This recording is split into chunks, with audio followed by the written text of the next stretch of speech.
En el nombre del Padre, del Hijo y del Espíritu Santo. Amén. Ven Espíritu Santo, llena los corazones de tus fieles y enciende en ellos el fuego de tu amor. Envía, Señor, tu Espíritu y todo será creado y se renovará la faz de la tierra. Espíritu Santo, fuente de luz, ilumínanos. Señor Jesús, te queremos dar gracias porque en esta tarde noche nos das la oportunidad de ponernos ante tu servicio y formarnos en este curso de formación para ministros extraordinarios. Te pido que llenes de sabiduría a cada uno de nuestros hermanos que reciben este curso de formación y que les des la gracia de santificarse a través del buen servicio en nuestras parroquias. Todo esto te lo pedimos a ti que vives y reinas por los siglos de los siglos. Amén. En el nombre del Padre, del Hijo y del Espíritu Santo. Amén. ¿Qué es una hora santa? ¿Sí? Vamos a empezar por el principio de la hora santa. La hora santa es una práctica espiritual que nos ayuda a encontrarnos con Jesús, ¿sí? La hora santa no es un rito litúrgico que nos concede santificación. En la Iglesia Católica solamente somos santificados por medio de los sacramentos. Será muy importante que a través, ¿sí?, de nuestro encuentro con el sacramento podamos nosotros participar de la gracia divina solamente por medio del sacramento. Nuestra Iglesia Católica es una iglesia sacramental y para poder ser santificados tenemos que tener el bautismo, la comunión, la confirmación, en el caso de los que eligen la consagración, el orden sacerdotal, en el caso de los que optan por el matrimonio y la unción de los enfermos. Solo por medio de los sacramentos nos santificamos. Las prácticas espirituales surgen como este acompañamiento en el camino de la santidad. También nos santifican en esta práctica, pero en sí mismos no tienen este don de sacralidad que nos concedan la gracia. Es decir, si yo quiero que mis pecados sean perdonados, tengo que acudir al sacramento de la confesión.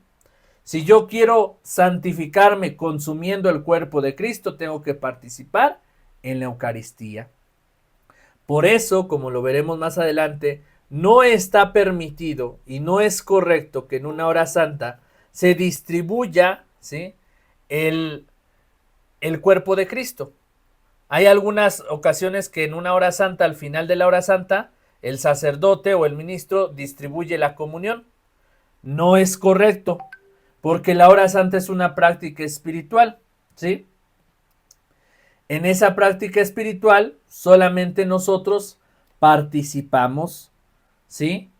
Pero no podemos consumir el cuerpo de Cristo porque para eso existe la celebración eucarística, donde consumimos su palabra y su cuerpo, ¿sí? Bueno, la hora santa, al ser una práctica espiritual que no es considerada por parte de la liturgia, ¿sí?, nosotros queremos optar por estar un tiempo con Jesús. La hora santa es estar un tiempo con Jesús sacramentado, comprender a Jesús en el pan, ¿sí?, contemplar a Jesús que está presente siempre en nuestra vida. También la hora santa es para alabarlo y darle gracias por la vida, pero sobre todo la hora santa es para ir y creer en el poder de que con solo tocar a Jesús podemos sanarnos de manera íntegra.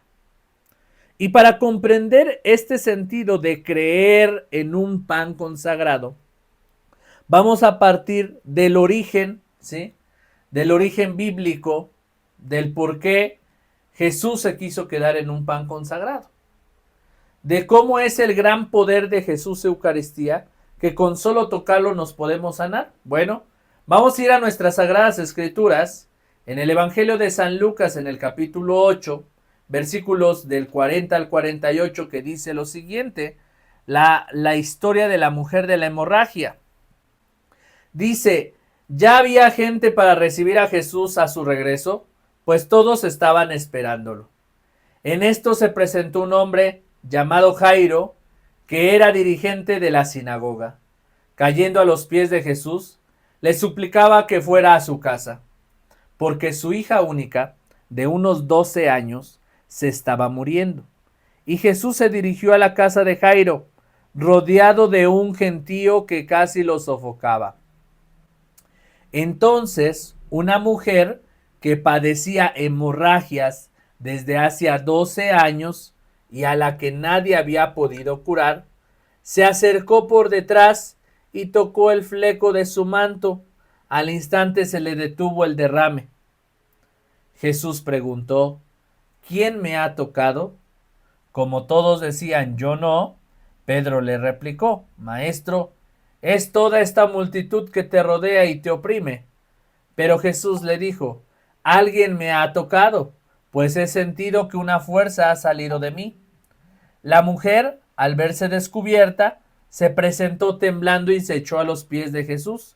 Después contó delante de todos por qué lo había tocado y cómo había quedado instantáneamente sana. Jesús le dijo: hija, tu fe te ha salvado. Vete en paz.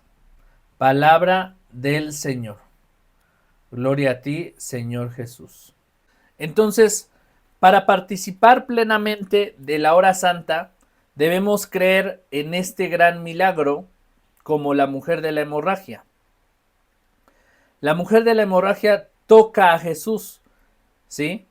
Y Jesús sabía que le había tocado porque él siente que una fuerza ha salido de él. Imagínense, esta mujer, tanta fue su fe que con solo tocar a Jesús, tocar su manto, quedó sana. Entonces imagínense qué tan maravilloso es el poder de Dios, que si nosotros fuéramos a contemplar a Jesús en la Eucaristía y tocarlo, nos sanaríamos de nuestros problemas, tanto físicos como espirituales. Pero nos hace falta creer, nos hace falta tener fe. Pues la mujer de la hemorragia es un gran ejemplo de lo que nosotros tenemos que hacer ante esta situación, ¿sí? Tener a Jesús Eucaristía es un hecho concreto en el cual se nos permite adorarlo para podernos encontrarnos con aquel que nos ha salvado y platicar con él. Partiendo de este principio, entendamos que podemos nosotros podemos participar de este don de la presencia de Jesús. La hora santa es estar con él y no solamente llegar a leer ritos o llegar a leer lecturas que ocasionan un vacío en las personas, porque no tiene sentido solamente llegar a leer o llegar a rezar, sino llegar realmente a encontrarnos con Jesús. Y esa va a ser nuestra misión en la exposición con el Santísimo. Ahora vamos a ver lo que es el origen bíblico, ¿sí?, de Jesús Eucaristía. En el Evangelio de San Juan, en el capítulo 6, versículos del 51 al 58, vamos a encontrar este texto que dice así: yo soy el pan vivo que ha bajado del cielo. El que coma de este pan vivirá para siempre. El pan que yo daré es mi carne, y lo daré para la vida del mundo. Los judíos discutían entre sí: ¿cómo puede éste darnos a comer carne? Jesús les dijo: en verdad les digo que si no comen la carne del Hijo del Hombre y no beben su sangre, no tienen vida en ustedes. El que come mi carne y bebe mi sangre vive de vida eterna, y yo lo resucitaré el último día. Mi carne es verdadera comida y mi sangre es verdadera bebida. El que come mi carne y bebe mi sangre permanece en mí y yo en él. Como el Padre, que es vida, me envió y yo vivo por el Padre, así quien me come vivirá por mí. Este es el pan que ha bajado del cielo, pero no como el de vuestros antepasados, que comieron y después murieron. El que coma este pan vivirá para siempre. Palabra del Señor. Gloria a ti, Señor Jesús. En el Evangelio de San Juan, en este capítulo 6, se nos habla el origen de por qué Jesús decide quedarse en un pan. ¿Por qué nosotros adoramos a Jesús hecho pan? Bueno, Jesús dice, yo soy el pan vivo. Él lo dice. Acá no hay nada que cuestionar. Solo se trata de creer. Se trata de fe. El que coma de este pan, o sea, se refiere a él mismo, el que coma de mí, vivirá para siempre. El pan que yo les daré es mi carne, y lo daré para la vida del mundo. Jesús se entrega para darle vida al mundo, no se entrega sin sentido. La muerte de Jesús no es una muerte sin sentido, una muerte vacía. Si Él decide morir, si Él decide entregarse, es para darle vida al mundo. Y por eso dice el texto, el pan que yo daré es mi carne, y lo daré para la vida del mundo. Los judíos discutían entre sí, ¿cómo puede éste darnos a comer carne? Jesús les dijo, en verdad les digo que si no comen la carne del Hijo del Hombre y no beben su sangre, no tienen vida en ustedes, ¿sí? En realidad Jesús se refería a un designio más allá y más profundo que hasta el día de hoy seguimos sin comprender, hermanos. Es increíble entender cómo Jesús se queda en un pedazo de pan, cómo nosotros adoramos un pedazo de pan y que es Jesús mismo que se queda ahí para con nosotros. Pero acordémonos de estas palabras. En verdad les digo que si no comen la carne del Hijo del Hombre y no beben su sangre, no tienen vida en ustedes.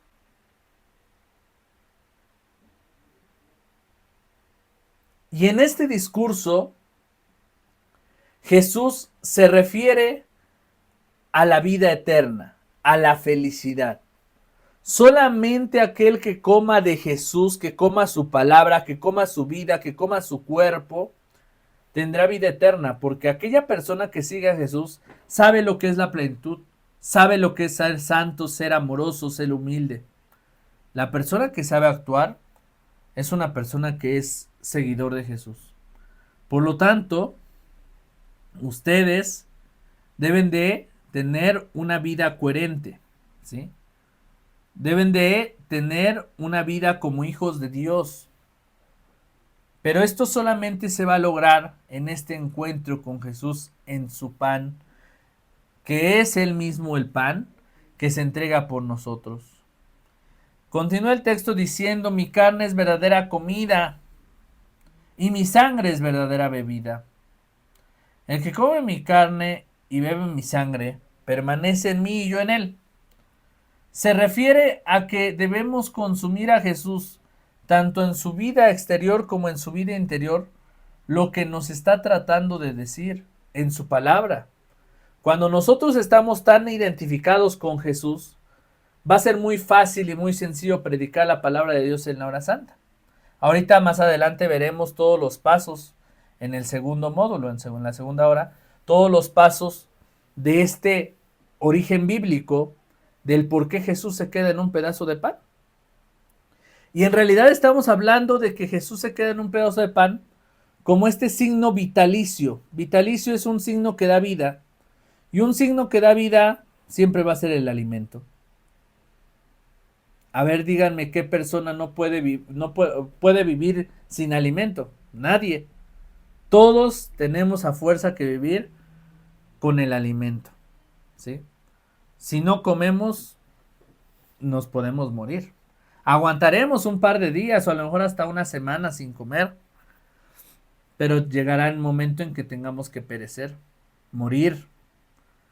Y por eso Jesús piensa muy bien en su plan de salvación, porque dice, bueno, les voy a dotar de un pan, que soy yo mismo, yo soy el pan de vida, y yo me voy a entregar a ustedes para que ustedes crean, porque al final el evangelio concluye, como el Padre que es vida me envió y yo vivo por el Padre, así quien me conoce Quien me come, vivirá por mí. Este es el pan que ha bajado del cielo, pues no como el de vuestros antepasados, que comieron y después murieron. El que coma este pan vivirá para siempre. ¿Por qué se refiere este texto a que no es el pan como el de nuestros antepasados? Porque nuestros antepasados, que fueron los israelitas, fue un pueblo que fue esclavizado por el pueblo de Egipto. Y entonces, pues va a llegar Moisés para liberar al pueblo de Israel, que era el pueblo de Dios. Y en este rescate del pueblo de Israel, de la liberación de Egipto, va a haber esta persecución y van a caminar por el desierto hasta que Moisés, ¿sí?, hace que se abran el mar rojo. Y pasando por el mar rojo van a caminar, por eso el éxodo. Por eso después del libro del Génesis existe el libro del éxodo, que el éxodo es ese caminar de un lugar a otro, el exilio, ¿sí? El éxodo, ese caminar. Bueno, se refería precisamente a huir del trabajo de la esclavitud, pero ahora en Jesús ya no estamos hablando de una esclavitud por el trabajo, sino la esclavitud del pecado. ¿Cuántos de nosotros queremos huir de esta esclavitud que todo el tiempo nos atormenta? Por eso, así como Jesús los envía, ustedes tienen que enviar este mensaje de amor. Y por eso, el que come la carne de Jesús se vuelve parte de él, y al beber su sangre permanece Jesús siempre en nosotros.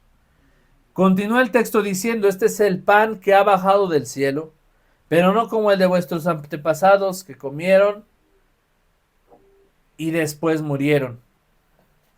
Lo que les decía del Éxodo: el que coma este pan vivirá para siempre, ¿sí? El que coma este pan vivirá para siempre. En el Éxodo, cuando Moisés les libera de la esclavitud de Egipto, Dios en el desierto les va a mandar el maná, que es del cielo, les va a caer comida. Pero la regla en el Antiguo Testamento era: van a comer, pero lo que sobre, guárdenlo en canastas y tírenlo, porque para mañana no va a servir. Y hubo gente incrédula que dijo: no, ¿qué tal si mañana ya no nos cae el pan del cielo? Pues hay que guardar. ¿Y qué hizo la gente? Se empezó a guardar los panes en las bolsas, en sus mochilas. Y al día siguiente, ¿qué creen que pasó? Pues todo el pueblo de Israel, que había guardado los panes que habían sobrado, ya estaban putrefactos, ya tenían gusanos, ya no servían. Y Dios les había dicho a través de Moisés: solamente el maná que cae del cielo, cómanlo ese día, porque para el día siguiente ya no va a servir. Y las personas aún así fueron necias. Hoy en día se nos dice que Jesús es el pan que ha bajado del cielo. Por eso dice: en verdad les digo que no fue Moisés quien les dio el verdadero pan. Es mi Padre el que les da el verdadero pan. No es como el de nuestros antepasados, que comieron y después se murieron, porque al final terminaron muriéndose las personas que atravesaron el desierto por no creer.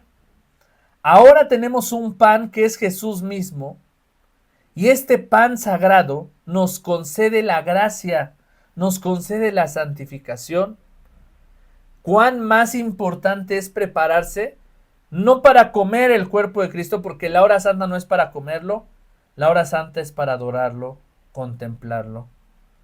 Y entonces hay que estar preparados para estos esquemas de hora santa, donde nosotros vamos a ver lo que realmente es Jesús hacia con nosotros. Vamos a platicar con Él, vamos a estar un rato con Él. Pero aquí está el origen. Jesús se quiso quedar en un pedazo de pan, como este sentido de vida, sentido que da vida, y solamente por Él nosotros vivimos, existimos y nos movemos.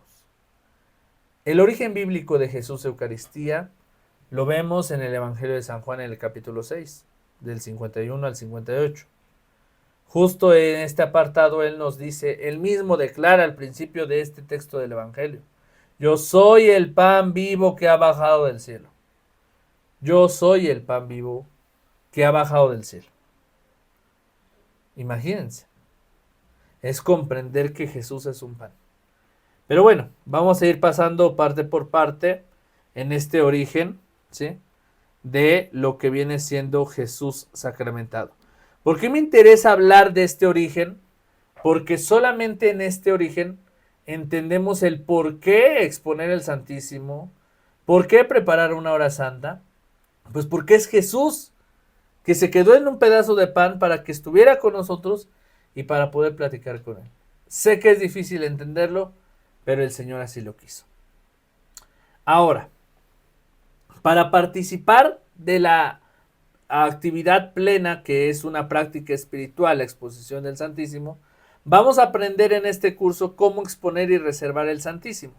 La manera es muy sencilla. Les voy a compartir al final el documento donde viene la parte de cómo exponer y reservar el Santísimo en una hojita, y lo vamos a imprimir para que lo puedan enmicar y esa hojita la puedan llevar siempre a sus horas santas. Bueno, ¿cómo exponer el Santísimo? Se va a dirigir el ministro al altar, va a tomar la llave del sagrario y se va a dirigir al sagrario. Va a hacer una genuflexión con rodilla derecha y luego va a abrir el sagrario y va a tomar el cuerpo de Cristo, dejando el sagrario abierto, y se va a colocar en el altar, en la custodia, el cuerpo de Cristo, y se va a poner de rodillas. Una vez puesto de rodillas, va a incensar 3 veces al centro, 3 a la izquierda y 3 a la derecha. Y después de haber incensado, va a decir el ministro: en los cielos y en la tierra sea por siempre bendito y alabado el corazón amoroso de Jesús sacramentado. Padre nuestro, Ave María y Gloria. Y esto se dirá 3 veces para cualquier tipo de hora santa. No importa si es de niños, jóvenes, adultos, lo que sea. Siempre se va a iniciar así la hora santa, con esta invocación al Señor: en los cielos y en la tierra sea por siempre bendito y alabado el corazón amoroso de Jesús sacramentado. Esta es la forma sencilla y breve de exponer el Santísimo. Ahora veamos cómo reservarlo, ¿sí? En la hojita que les voy a dar ya para reservar el Santísimo, ya ahí viene todas las jaculatorias: bendito sea Dios, bendito sea su santo nombre, bendito sea Jesucristo, verdadero Dios y verdadero hombre, etc. Bueno, lo que me interesa ver de la parte final de la adoración se va a terminar de la siguiente manera. El ministro con las manos juntas dice: Señor Jesucristo, que en este sacramento admirable nos dejaste el memorial de tu pasión, concédenos, te pedimos, venerar de tal modo los sagrados misterios de tu cuerpo y de tu sangre, que experimentemos continuamente en nuestras almas el fruto de tu redención. Tú que vives y reinas por los siglos de los siglos. Amén. De esta manera nosotros reservamos el Santísimo. Hablaremos precisamente de cómo predicar la palabra de Dios. O sea, ahorita estamos entrando en materia de la exposición del Santísimo, ¿sí? ¿Por qué la Iglesia Católica hacemos la hora santa? Bueno, la hora santa no es algo exclusivo del sacerdote. De momento se puede entender que solo el sacerdote puede exponer el Santísimo. No, la exposición del Santísimo es una práctica espiritual que es como las procesiones, las peregrinaciones, e incluso el Vía Crucis. El Vía Crucis no es un acto litúrgico, el Vía Crucis es una práctica espiritual. Igual no estamos obligados a vivirla, pero nos ayuda a reflexionar en las estaciones de la vida de Jesús. Sin embargo, lo que realmente nos hará santos y nos dará la gracia es vivir nuestra misa cada 8 días, la celebración de la misa. Pero el ministro sí puede exponer el Santísimo, sí lo puede reservar. Sí, ahorita igual al final veremos qué puede y qué no puede hacer el ministro en la hora santa, ¿sí? Pero de entrada, pues esta es la forma, en resumen, cómo exponer el Santísimo Sacramento y cómo reservarlo, ¿sí? Cómo reservarlo y cómo exponerlo y cómo reservarlo. Entonces, para exponerlo se va a abrir el sagrario y se va a decir la fórmula. Y para concluir, ¿sí?, para reservar ya el Santísimo, cuando terminemos la hora santa, vamos a ponernos de rodillas, vamos a incensar al Santísimo 3 al centro, 3 a la izquierda y 3 a la derecha. Y el ministro con las manos juntas va a decir: Señor Jesucristo, que en este sacramento admirable nos dejaste el memorial de tu pasión, concédenos, te pedimos, venerar de tal modo los sagrados misterios de tu cuerpo y de tu sangre, que sintamos continuamente en nuestras almas el fruto de tu redención. Tú que ves y reinas por los siglos de los siglos. Amén. Y de ahí van a decir las plegarias que se dicen al final. Bendito sea Dios, bendito sea su santo nombre, bendito sea Jesucristo. Esto no lo añadí acá en la diapositiva porque les voy a compartir el documento. El documento lo van a imprimir y ese lo van a poder enmicar en una hojita blanca. Por enfrente va a traer el rito de cómo exponer y por atrás cómo reservar. Atrás va a traer la oración de reserva, que es la oración final con todas las plegarias. Y en la parte de enfrente va a traer en los cielos y en la tierra sea por siempre bendito alabado, Padre nuestro, Ave María y Gloria 3 veces. Es muy sencillo.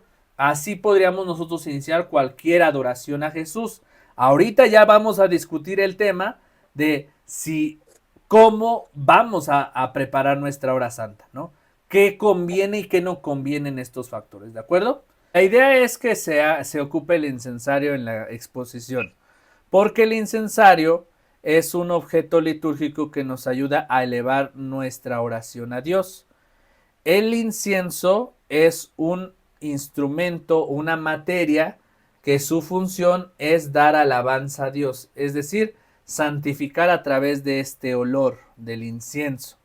Y de hecho el incienso, desde la costumbre, desde la tradición litúrgica, se tiene esta gracia de que con el incienso al momento de ser elevado, se eleva nuestra oración. Entonces se podría decir que es una forma más plena de elevar este encuentro ante el Señor, por eso se tiene que ocupar el incensario. Ya ahorita lo vamos a ver, vamos a cerrar con broche de oro nuestro curso, sabiendo utilizar los objetos litúrgicos de la hora santa.